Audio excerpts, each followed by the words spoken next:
우리 운이가 많이 성장한 줄 알았는데 여전히 어린아이군요. 그래도 많이 반주할 때는 이제 떨어져 있고 너무 좋아요. 자라가는 과정이죠.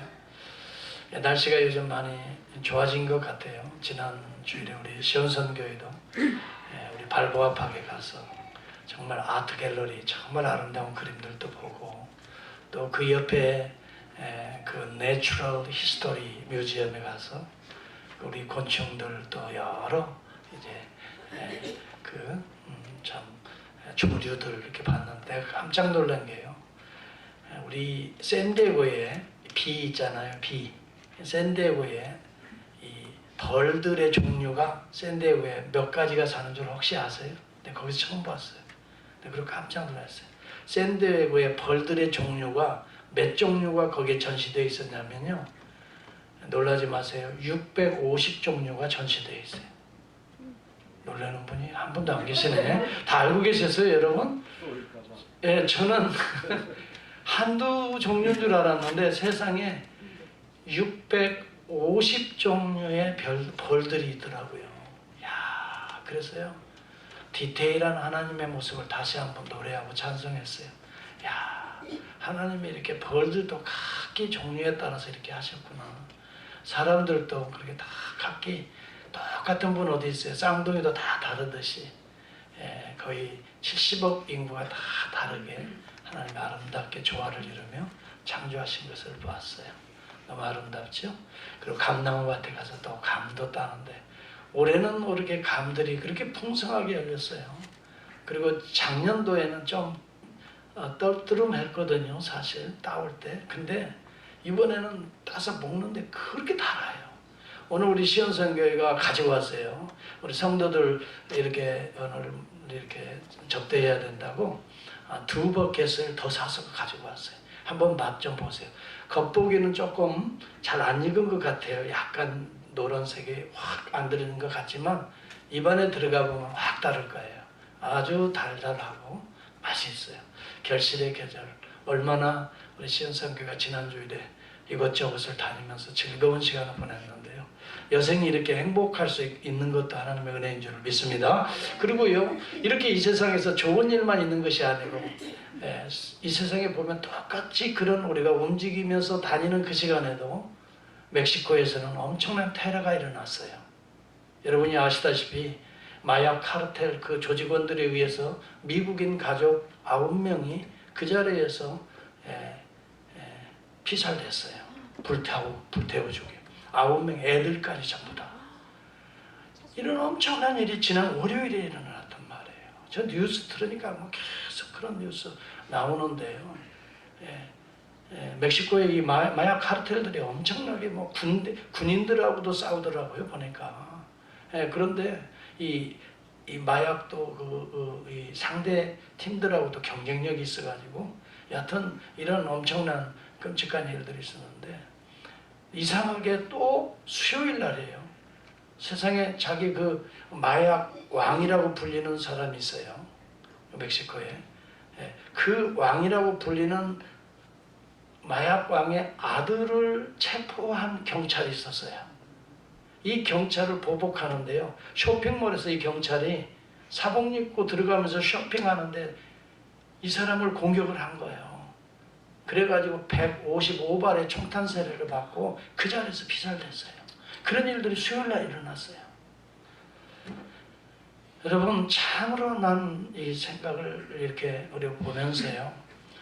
우리에게는 좋은 일들이 일어나는 것 같지만 이 세상 어느 구석에서는 이러한 끔찍한 테러들이 발생하고 있다는 걸 생각하면서 이 죽음이라고 하는 것이 그렇게 가깝게 있는 것이지 그렇게 멀리 있는 것은 아니다 하는 생각을 갖고 우리가 정말 이 세대가 이렇게 악하다는 것을 생각하면서 우리 자신이 더 정신 차려서 하루를 살더라도 바르게 온전하게 성실하게 정직하게 살아가지 않으면 안 되겠다는 것을 다시 도전받는 그런 시간이었습니다. 여러분, 오늘 우리 본문은 예수님께서 드디어 나사로, 사랑하는 나사로가 병들었다는 이야기를 듣고 이틀을 계신 곳에서 그냥 머물렀다 그랬어요. 여기서 하나님의 인내에 대한 이야기들을 우리가 많이 다루었어요. 하나님께서도 하나님께서도 침묵하실 때가 있다. 그러나 하나님이 일하시지 않는 것이 아니라 하나님의 침묵에도 하나님의 뜻이 담겨져 있다. 이걸 생각하면서 우리 성도들에게는 인내가 필요하다. 믿음과 인내가 필요하다. 이것을 우리가 주제로 다뤘어요. 이 믿음이라는 것은 하나님이 침묵한다고 하나님이 버린 게 아니고 하나님이 침묵하신다고 하나님이 일하시지 않고 졸거나 주무시는 분이 아니시고 하나님이 여전히 나의 유익을 위해서 하나님의 영광을 드러내시기 위해서 작업하고 계시는 중이다 하는 이런 첫째 믿음이 있어야 되고, 그렇기 때문에 우리는 인내가 따라와야 된다는, 만약에 이 믿음과 인내가 따라오지 아니하면 하나님에 대해서 불신앙을 갖게 되고 우리 마음에 불평과 원망과 좌절이 우리를 사로잡게 된다는 것이죠. 그래서 우리는 때로는 우리의 기대대로 기도한 대로 안 된다 할지라도 거기에는 따라서 하나님의 뜻이 확실히 있다. 예. 하나님의 침묵에는 하나님의 뜻이 있는 것이지, 예. 우리의 생각대로 판단하지 말라는 거예요. 우리 생각대로 되는 게 이 세상에 아무것도 없습니다. 하나님의 뜻대로, 예정된 뜻대로, 선택된 뜻대로 진행되어 가는 거예요, 이 세상은. 그렇기 때문에 우리가 때때로 내 생각대로 안 된다 하더라도 낙심하거나 절망하지 말고 하나님이 일하신다는 믿음을 가지시고 확실한 소망 가운데 기다리면서 기도하면서 또 그 영광이 드러날 때가 있다 하는 것을 여러분 기대해야 된다. 이것을 우리가 생각했어요. 그 다음에 예수님께서는요, 이틀을 더 머무시면서 그 다음 사흘째는 일어나시는 분이시다. 하나님은 침묵만 하시는 분이 아니라 일어나 움직이시는 분이시다. 그 길이 십자가의 길이라 할지라도 내가 자 일어나 유대로 다시 가자. 이 부분은 우리가 집중적으로 생각을 했습니다. 유대로 다시 들어가자. 아니 제자들은 말을 하지요. 아니 지금 유대로 가면은 예수님을 지금 돌로 치려고 했던 바로 그곳 아닙니까? 지금 얼마나 지났다고요? 한 2달 지났는데 지금 예수님 들어가면 위험합니다. 그래도 예수님은 때가 되시면 하나님께서는 계획한 것을 이루신다면 그것이 십자가라고 하더라도 두려워하지 않고 하나님이 일하시는 하나님이시다. 이것을 우리가 배워야 된다는 거예요. 하나님의 때, 그래서 저는 그 시간에 카이로스라는 단어를 써서 설교를 했습니다. 우리 인간이 기대하는 이 수평적인 이 시간대를 크로노스라고 합니다. 그러나 하나님이 개입하시는 역사의 현재형을 카이로스라고 말합니다. 믿음 있는 사람은 항상 하나님의 현재형을 가지고 움직입니다. 믿음은 과거와 현재와 미래가 없습니다. 믿음 안에서는 항상 하나님의 현재형이 일어나는 것입니다. 우리 인간적인 생각이나 인간적인 역사 속에서는 과거, 현재, 미래가 있지만 하나님의 관점에서는 모든 게 현재형입니다. 하나님은 개입하시면 현재형입니다. 그렇기 때문에 우리는 하나님께서 일하시는 그때를 바라보면서 오늘 믿음을 가지고 기다리는 바로 그 순간도 역시 하나님이 일하시는 시간이다. 때가 돼서 우리 하나님은 일어나십니다. 그리고 가자. 십자가에 오르시는 것도 부끄러워하지 아니하시고 우리 주님은 오르셔야 될 때가 되면 또 십자가로 오르시는 우리 주님이십니다. 우리는 피합니다. 그때는. 그러나 우리 주님은 그렇지 않으세요. 하나님의 때는요, 인간이 거부할 수가 없어요. 하나님이 개입하시면요, 인간이 거부할 수가 없어요. 일레주스토블 그레이스라 칼빈은 이야기합니다. 거부할 수 없는 하나님의 은혜라는 것입니다.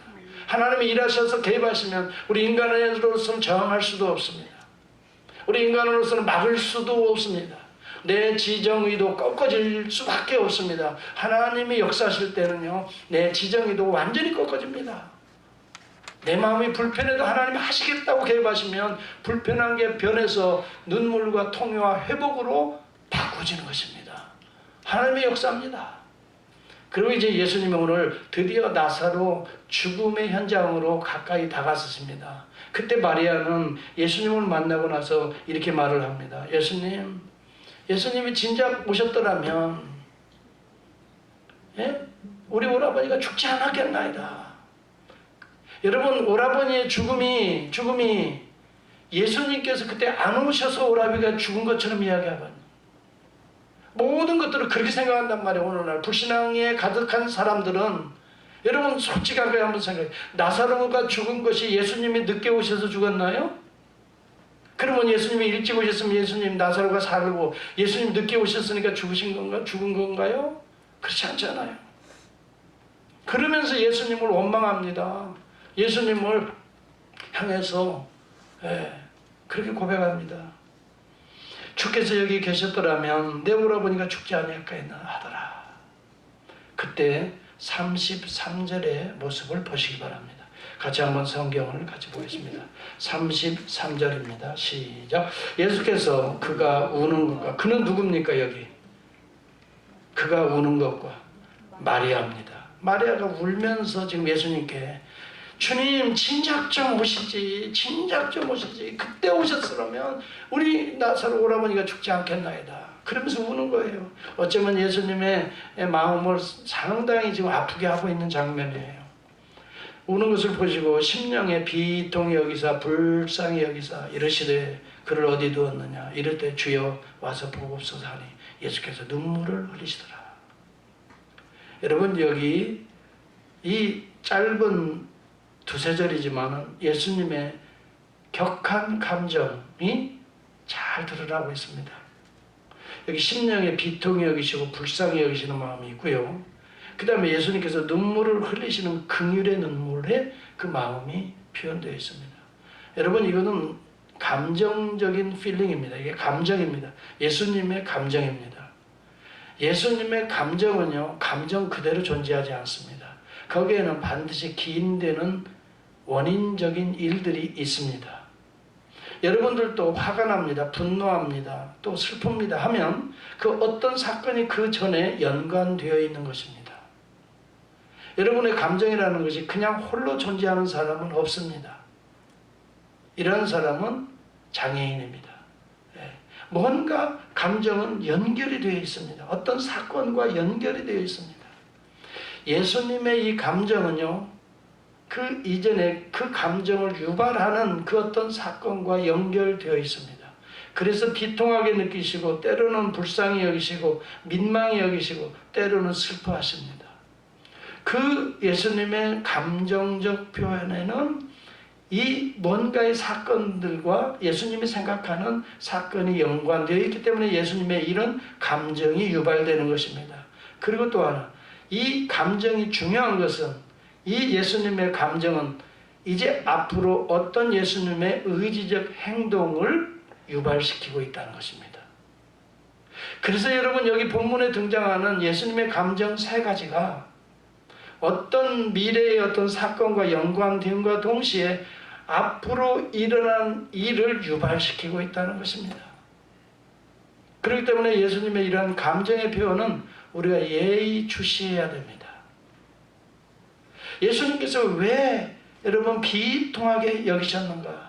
여기 여러분 성경을 먼저 보겠습니다. 그래서 저는요 오늘 예수님의 감정 가운데 비통히 여기시고 불쌍히 여기시는 마음 하나하고 그 다음에 슬퍼하시는 마음, 이 두 가지의 어떤 상관관계가 있고 또 슬퍼하시는 마음, 비통히 여기시는 마음을 어떻게 구속의 역사로 바꾸셔서 일하시는가. 그러므로 우리가 그리스도 안에서 어떤 감정들을 갖는 것이 오늘 앞으로 우리의 삶의 구속의 역사와 관련이 되는가. 우리도 어떤 문제를 당할 때 어떤 감정을 가져야 되나 이런 것들을 생각하면서 이것이 우리 그 감정이 어떤 결과를 가져오게 되나 이런 것들을 연관지어서 생각해 보지 않을 수가 없다는 것입니다. 자, 예수님께서 비통히 여기셨다 그랬어요. 33절 집중해 보세요. 여러분 성경 다시 보세요. 거기에 보면 두 가지의 감정이 드러납니다. 그렇죠? 그 다음에는 이제 우시는 장면, 그것도 감정의 표현이죠. 예, 그건 나중에 또 보고 일단은 여기에 감정 두 종류의 감정이 드러납니다. 첫 번째는 어떤 감정일까요? 첫 번째 감정입니다. 심령에 어떻게 했어요? 통분이 여기셨다. 상당히 이 본문은요 헬라 원어를 보면은요 엠브리 마오마이라는 단어예요. 이것은요 그 큰 짐승들이 콱 콧김으로 팍 내비치는 그런 모습이에요. 격렬한 분노라고 그래요. 팍 그러니까 한국말로 말하면 욱하는 성질이 나오는 거예요. 이게 그런 표현이에요. 조금 표현이 좀 제가 정확하게 못하는 것 같지만 하여튼 뭔가 감정을 확 억눌러서 팍 터지는 거 있죠. 바로 그런 것을 통분히 여겼다 그렇게 말을 해요. 네. 뭔가 예수님의 감정을 팍 터뜨린 거예요. 예수님도 사람이기 때문에 감정이 격할 때는 격하게 팍 터지는 거예요. 그러나 이것이 죄악으로 들어가지는 않아요. 그러니까 거기에는 격렬한 뭔가 인텔리전스한 사건이 있다는 것을 말해주고 있는 거예요. 격렬한 일이 예수님의 마음을 격렬하게 팍 터뜨리게 했어요. 격렬한 그것이 무엇이냐 이거예요. 이것은 단순히 나사로의 죽음을 보고 예수님이 격렬한 감정을 느끼는 게 아니에요. 죽음 앞에 벌벌벌 떨고 슬퍼하는 모든 이 상황 전체를 보고 그것조차도 예수님이 다스릴 수 있음에도 불구하고 불신앙적으로 예수님의 그 신성의 존재를 인간적 과학적 잣대로 제한하고 있는 거예요. 여기 계셨더라면 좋을 뻔했는데 왜 안 오셔서 내 나사로가 죽게 됐나이다 하는 이런 불신앙적인 제한적 이런 모습을 보고 죽음과 절망 앞에서 고통스러운 그런 모습들을 우리 주님이 다 보시고 우리 주님이 통분히 여기시는 것이다. 칼빈은 이렇게 해석했습니다. 죄로 말미암아 사망 권세의 저주 아래 놓여 있는 바로 이 인간들의 기본적인 인간들의 이런 절망들을 보고 우리 주님은 죄와 사망의 권세를 벗겨내고 하나님의 영광을 드러내기 위해서 거룩한 분노를 품고 계신 것이다. 이렇게 조금 더 영적으로 해석을 했습니다. 이 더러운 이 치명적인 죄악의 이런 절망과 슬픔을 우리 주님이 피부로 팍 느끼셨다는 거죠. 그리고 나서 이것을 해결하시기 위해서 이제 그 다음 스텝으로 우리 주님이 들어가시는 거예요. 그러면서 또 하나는 이렇게 해석도 합니다. 마리아와 마르다가 그렇게 예수님 사랑한다고 하는데 예수님께서 여기 계시더라면 오라버니가 죽지 아니하였다라고 하는 고백하는 그 속에 들어가 있는 이런 불신앙적인 요소들 때문에 우리 주님이 통분히 여기신다는 거예요. 여러분, 우리가 어떤 문제를 볼 때에요, 우리 주님이 통분히 여기셔요. 우리는 어떤 문제를 어떻게 봅니까? 우리 중심적으로 보는 시각이 아주 훈련되어 있어요. 유스트되어 있다고요. 우리 중심적으로 보는 거예요. 그 속에 하나님의 영광, 그 속에 감추어진 하나님의 뜻 이런 것을 보기보다는요, 우선 우리들의 감정, 우리들의 직관, 또 우리들의 이성, 합리주의로 그 문제를 딱 바라보면서 때로는 그것이 가져오는 결과를 예측하면서 불안해하고 두려워하고 떨고 또 절망하고 좌절하고 주님 도대체 어디 계시는 것입니까? 이때 우리 주님이 분노하시는 거예요. 우리 인간의 그런 불신앙적인 요소로 그 문제를 다루어지면서 그런 상황들 속에 지배받는 어둠의 모습들을 보면서 우리 주님은 심히 통분히 여기신다는 거예요. 여러분, 우리가 어떤 상황들을 보면서 우리 주님이 통분히 여기시는 우리 자신의 모습을 봐야 됩니다. 우리 주님이 나의 이 마음의 상태, 이 믿음의 상태를 보고 통분히 여기신다. 여러분, D.A. 카슨이라고 하는 학자하고 앤드리아스 교스텐베르그라고 하는 학자는 이걸 이렇게 해석을 했어요. 예수의 분노는, 통분히 여기는 이런 마음은 이 타락한 세상에서 엄청난 혼란을 야기하고 있는 이 많은 슬픔의 결실들을 낳게 하는 죄악의 또 질병과 죽음의 근원적인 것을 우리 주님은 보시고 통분히 여기시고 있다. 그리고 또 소망 없이 주님이 계심에도 불구하고 소망 없이 애국하는 자들의 불신앙적인 모습을 향한 주님의 근본적인 슬픔을 넘어서 여러분 통분히 여기고 있는 모습이다. 이렇게 말합니다. 그 다음에 여러분 민망히 여긴다는 말이 나옵니다. 개혁성경에는 통분히 여기사라고 나오고요. 비통히 여기시고 그 다음에요. 여러분 그 다음에 보면은 불쌍히 여긴다고 상당히 긍정적으로 표현을 해놨는데 원래 개혁성경에 보면요 민망히 여겼다는 말이에요. 민망히 여겼다는 말하고 불쌍히 여기는 마음 좀 보는 차원이 달라요. 지금 현재 개혁개정은 불쌍히 여기는 걸로 바꿔놨어요. 그런데 실제적으로 보면 민망하다는 거예요. 좀 여러분 민망하다는 말이 뭔가 트러블이 생기는 거예요. 마음에 불편한 거예요. 예수님의 마음에 그런 마음이 들어가는 거예요. 예. 여러분 우리도 어떤 문제를 부닥치다 보면 불편한 마음이 들어요. 통분이 들어가요. 우리는 적어도 여기까지는 예수님과 우리와 비슷한 감정을 가져갑니다. 근데 우리 예수님은 더 중요한 것이 있어요. 마음이 흔들립니다. 그런 표현입니다. 스스로 동요되었다는 말에는 에타락세네오에탄이라는 헬라어를 쓰면 민망히 여기서 그래서 여러분 이 통분이 여기는 마음이 이제 움직이는 것입니다. 어떤 방법으로 움직이시는가? 긍휼히 여기는 마음으로 움직이시는 것입니다.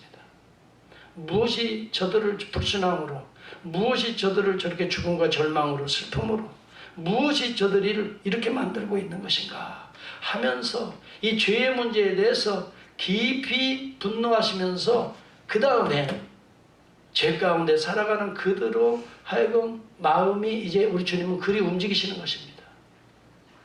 여기에 구원의 시발점이 여기에 있는 것입니다. 우리 모두는 여러분 공감의 능력이 있어요. 어떤 분이 슬픔을 당하면 거기까지입니다. 아 그랬을 것 같아. 나 같아도 그랬을 것 같아. 우리는 공감합니다. 이걸 심파티라고 합니다.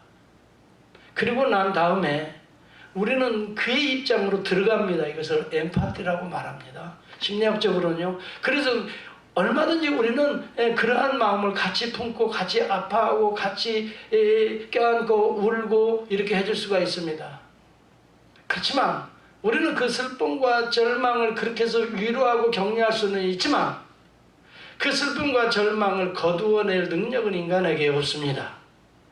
그 어느 정도는 공감할 때 많은 부분이 치료가 됩니다. 그러나 근본적인 죄의 문제를 해결해서 죄로부터 나타나는 이 사망의 모습들, 어두움의 모습들을 제거할 능력은 우리에게는 없는 것입니다. 그러나 예수 그리스도는 처음에는 공감합니다. 예.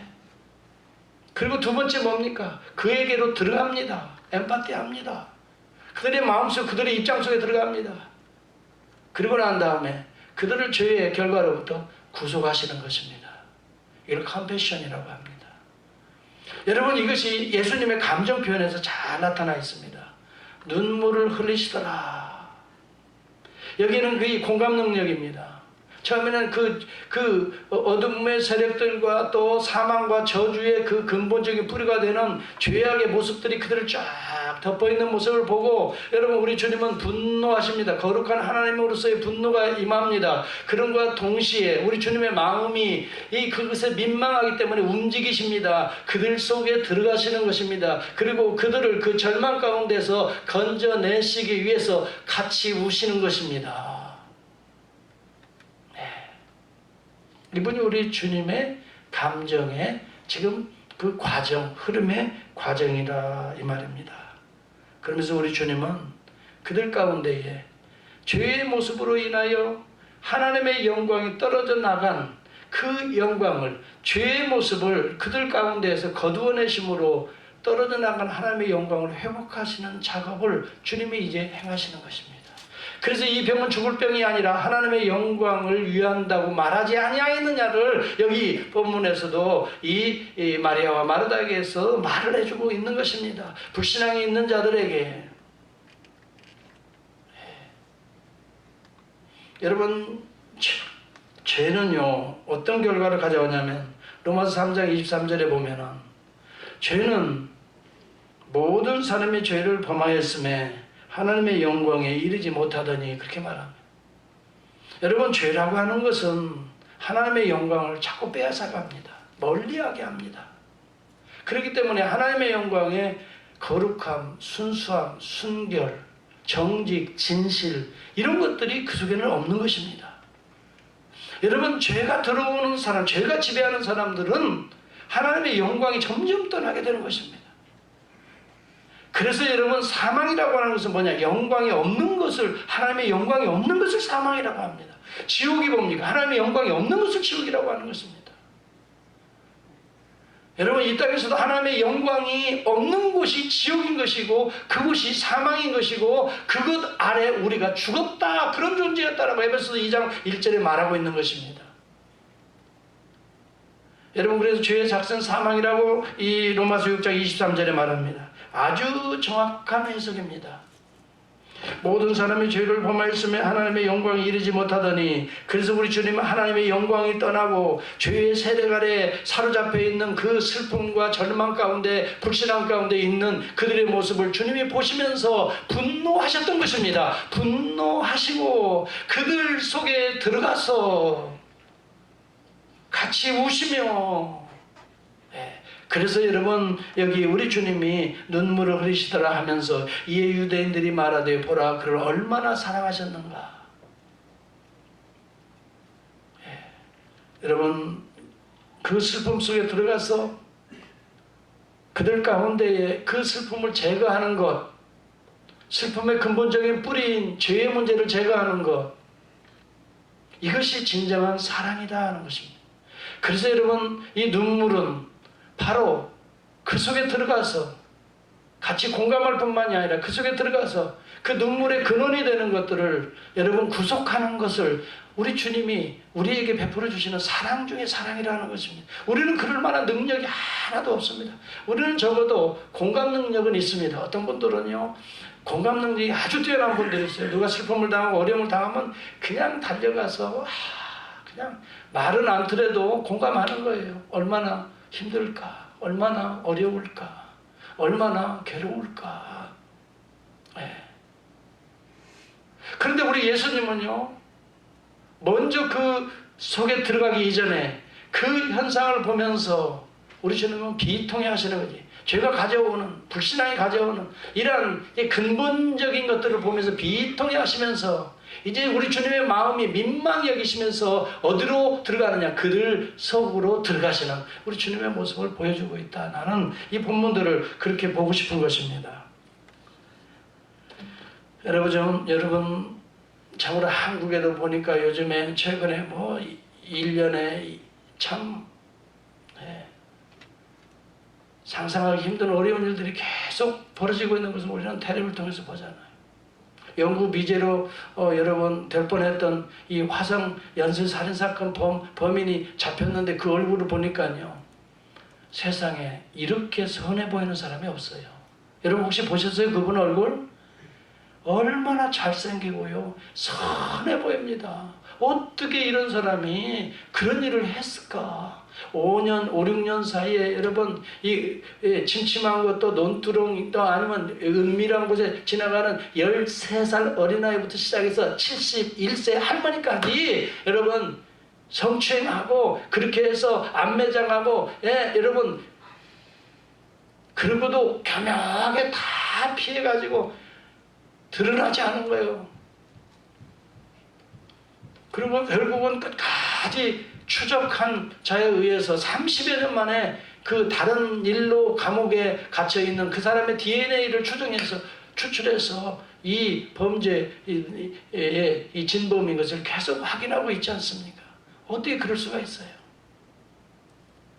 여러분, 우리가 그런 모습을 보면서 우리는 무엇을 생각합니까? 그럼 나쁜 놈이야, 아주 어떻게 그럴 수가 있어 라고 현장의 실체만 봅니다. 그러나 그 실체를 가져올 근본적인 죄의 뿌리에 대해서 분노하십니까, 여러분? 이것은 우리 안에 자라나는 이 죄의 독소가 우리는 그런 존재를 만들어내는, 여러분 그렇게 잘생긴 그분 문제가 아닙니다. 우리 안에도 그런 이 죄악의 독소들이 얼마든지 우리 안에 있다는 것입니다. 우리는 신앙이 있기 때문에, 그렇기 때문에 우리는 이것을 조절하면서 날마다 이것을 어떻게 관리하고 있기 때문에 그런 범죄의 길로 가지 않지만은, 우리도 여러분 어느 누구를 정죄하고 판단할 만한 의로운 자는 이 세상에 있다 없다? 의인은 없나니 하나도 없다라고 성경은 말합니다. 그 사람이나 나나 사실은 하나님의 은혜가 절실하게 필요한 죄인일 뿐인 것입니다. 우리는 하나님이 우리에게, 죄인들에게 베풀어 주신 은혜를 우리는 우리 마음속에 간직하고 있기 때문에, 그런 믿음이 있기 때문에 은혜 안에 거하게 되는 것입니다. 것이고, 그들은 여러분 예수 그리스도의 복음 안에 가지 못하고 있기 때문에, 이 어둠의 세력 하에 그들은 살아가기 때문에 이렇게 여러분 우리는 드러나지 않고 우리는 숨겨져 있고, 그들은 드러나고 처벌받고 있는 것입니다. 우리 주님은 그런 말씀합니다. 형제를 미워하는 것도 살인하는 것이라고 말합니다. 형제를 나가라 하는 자도, 나가라는 말은요, 미련한 놈이라는 말입니다. 형제를 그렇게 무시하는 자도 지옥 형벌을 받게 될 것이다. 그렇게 마태복음 5장 21절에 말합니다. 형제에게 노하는 자마다 심판을 받게 되고, 형제에 대해서 나가라 하는 자는 공의에 잡히게 되고, 미련한 놈이라고 하는 자는 지옥불에 들어가게 되리라. 여러분, 나가라고 하는 말을 최근에 연구한 학자들이 보니까 레카라는 말에서 유래했습니다. 텅빈이란 말입니다. 골빈놈이라 하는 말입니다. 하나님의 형상으로 지은 우리의 이웃들을, 형제들을 이렇게 무시하고 인격적으로 모독하는 자들이, 경박한 류, 잡류, 도덕성이 부족한 무가치한 놈, 이렇게 말하는 자들은 살인하는 거나 마찬가지다, 이렇게 말합니다. 여러분, 죄라는 것이 그분들에게만 있는 게 아니에요. 우리도 지금 간직하고 있고, 우리도 이러한 죄를 수없이 범하고 있지 않습니까? 네. 우리도 죄악불에 떨어져야 될 존재라는 것을 우리가 성경은 말하고 있지 않습니까? 여러분들은 얼마나 성실하고, 얼마나 깨끗하고, 얼마나 나는 적어도 이런 부분에서 의인입니다라고 말할 수 있는 사람이 어디가 있습니까? 우리는 죄인인 것을 우리는 알게 됩니다. 그런 분들을 통해서 그보다 더한 죄들은 내 마음속에 있다는 것을 깨닫게 되고, 우리는 보혈로 회개하고 씻을 수 있는 은혜의 대로가 열린 자인 것입니다. 여러분, 기억해야 합니다. 요한일서 3장 15, 23절에도 보면 그 형제를 미워하는 자마다 살인하는 자니, 살인하는 자마다 영생이 그 속에 있지 아니하는 것을 너희가 알지 못하느냐라고 말합니다. 형제를 미워하는 것, 말을 함부로 형제에게 상처 주는 것, 이것은 살인하는 행위라고 말합니다. 그런 관점에서 볼 때 여러분, 저와 여러분들이 죄짓지 않은 사람이 어디 있습니까? 마음속으로 범죄하지 않은 사람이 어디 있습니까? 여러분, 강간하지 않아도 마음속으로 음란한 생각을 품은 거, 이미 강간한 죄를 범한 자라고 성경은, 우리 주님은 말씀하고 있는 것입니다.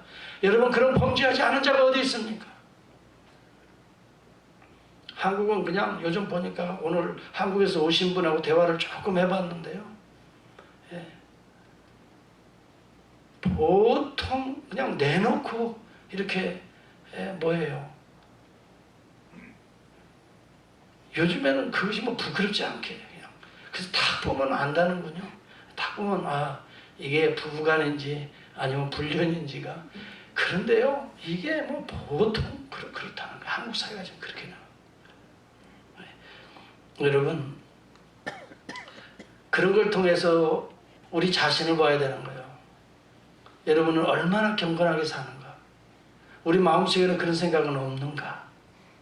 그리고 우리는 보혈로 씻지 않으면 우리도 동일한 범죄인이나 똑같아요, 하나님 앞에서는. 예. 그렇기 때문에 우리는 날마다 하나님의 은혜 아래 나아갈 수밖에 없는 존재라는 사실이에요. 자, 이제 우시는 우리 하나님의 모습을 보겠습니다. 예수께서 눈물을 흘리시더라. Jesus wept. 여러분, 이 단어는요, 오늘 성경에 제일 짧은 단문입니다. 주어와 동사만 있어요. 성경에 제일 짧은 단문인데요, 제일 짧은 단문이 제일 엄청난 의미를 가지고 있어요. 이게 뭡니까? 예수가 울기 때문에 구속이 시작된 거예요. 예수가 울기 때문에 나사로가 드디어 문이 열리기 시작하는 거예요. 예수가 울기 때문에 나사로를 무덤에서 건져내고, 그 무덤에 그 이후에 예수 그리스도가 들어가는 거예요. 예수님의 눈물은 우리의 눈물하고는 다릅니다. 우리는 공감의 눈물을 흘릴 수 있습니다. 우리는 심파티의 눈물도 흘릴 수 있습니다. 그 사람의 입장에 들어가서 같이 아픔을 누릴 수도 있습니다.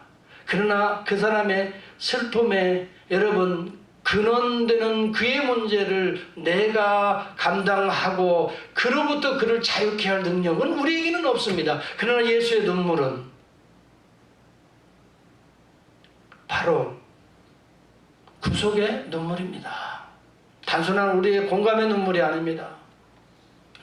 좌절의 눈물도 아닙니다. 죽음의 눈물도 아닙니다. 죽은 문을 열고 그 다음에 그 나사로를 건져내고 예수 그리스도가 다시 들어가서 그 죄의 근원을 깨끗하게 해결하시는 구속의 눈물에서 구속이 시작되었던 것입니다. 예수님의 이 눈물은, 슬픔의 눈물은 단순한 눈물이 아닙니다. 우리의 아픔과 고통을 함께 하시는 눈물일 뿐만이 아니라 우리의 아픔과 눈물을 씻어내는 구속의 눈물이라 하는 것입니다. 그래서 여러분, 이사야서 53장 4절에 보면 그는 실로 우리의 질고를 지고 우리의 슬픔을 당하였다라고 말합니다.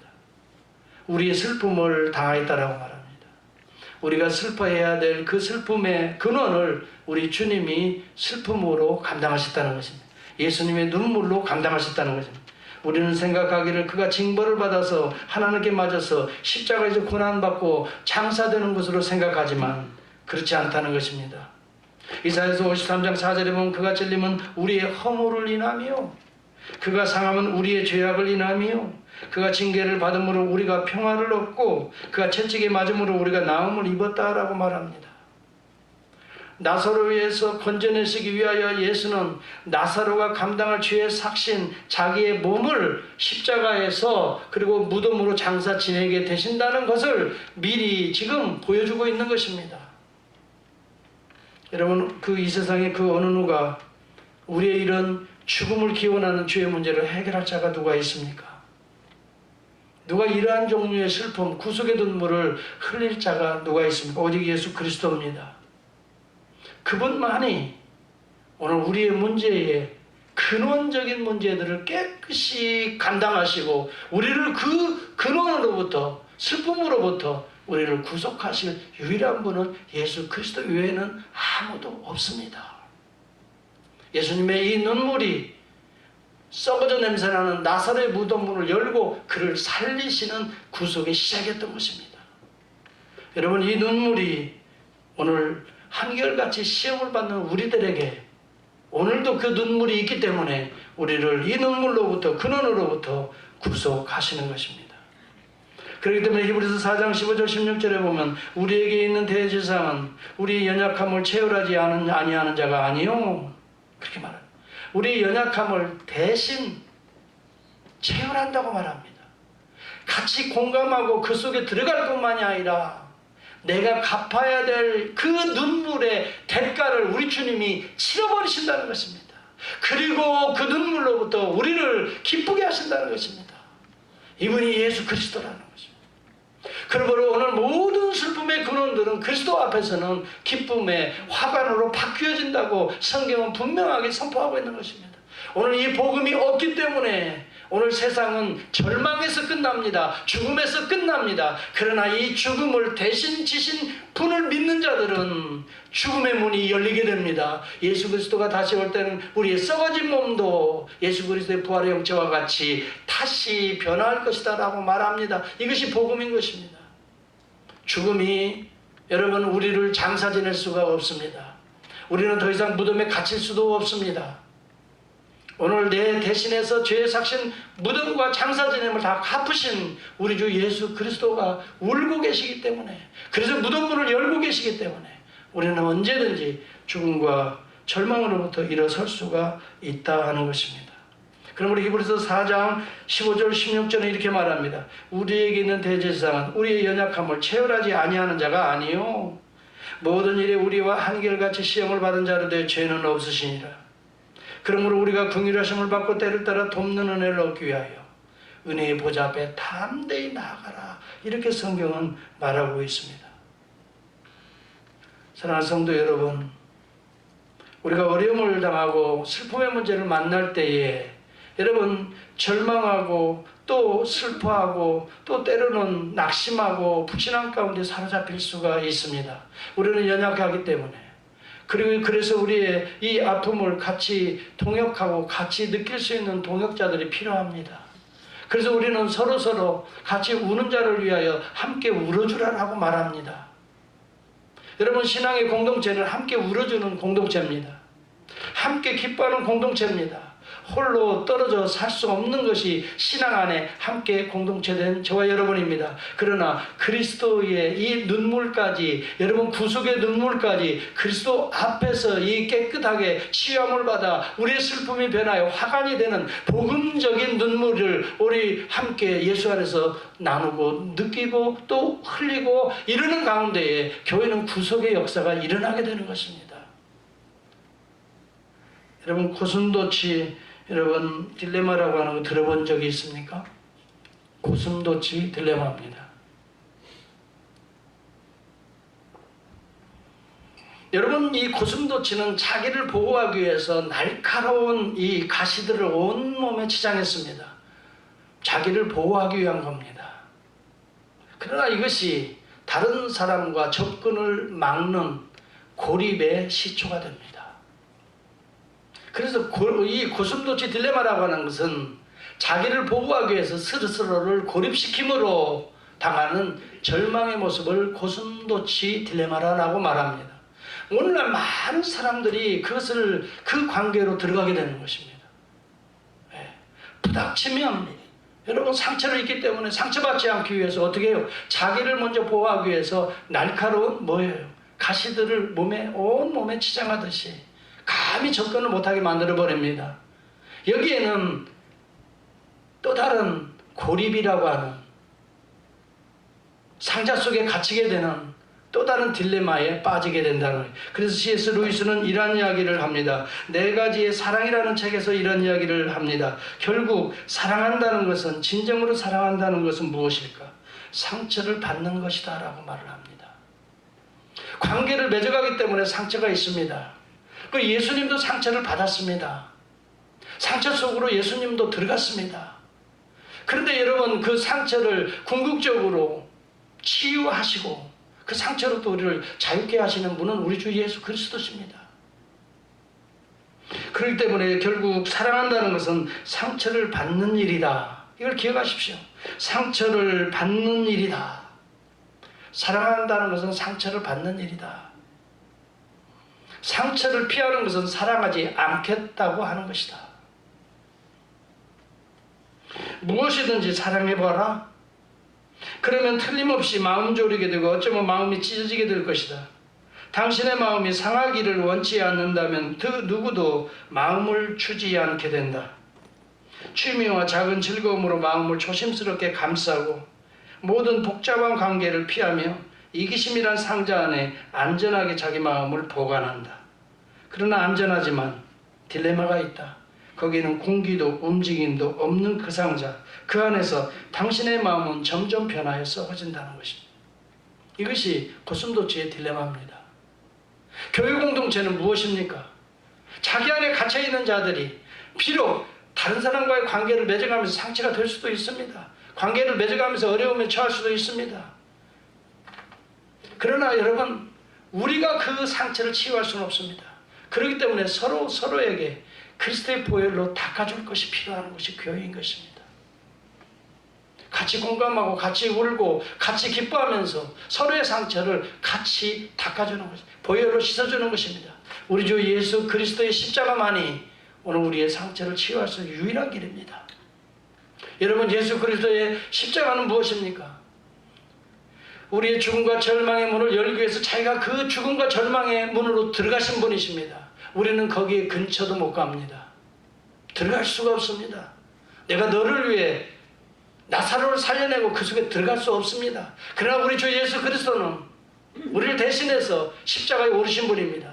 이것은 자원에서 오르신 분이십니다. 오르시고 그 문을 여시고 무덤문에 장사 지낸 바 되신 분이 우리 주 예수 그리스도십니다. 그분은 그분의 어떤 죄악이나 그분의 어떤 허물로 인하여 십자가에 고난받고 죽으시자 하고 장사되지 않았습니다. 그가 찔리면 우리의 허물을 인함이라고 말해요. 그가 상하면 우리의 죄악을 인함이라고 말했습니다.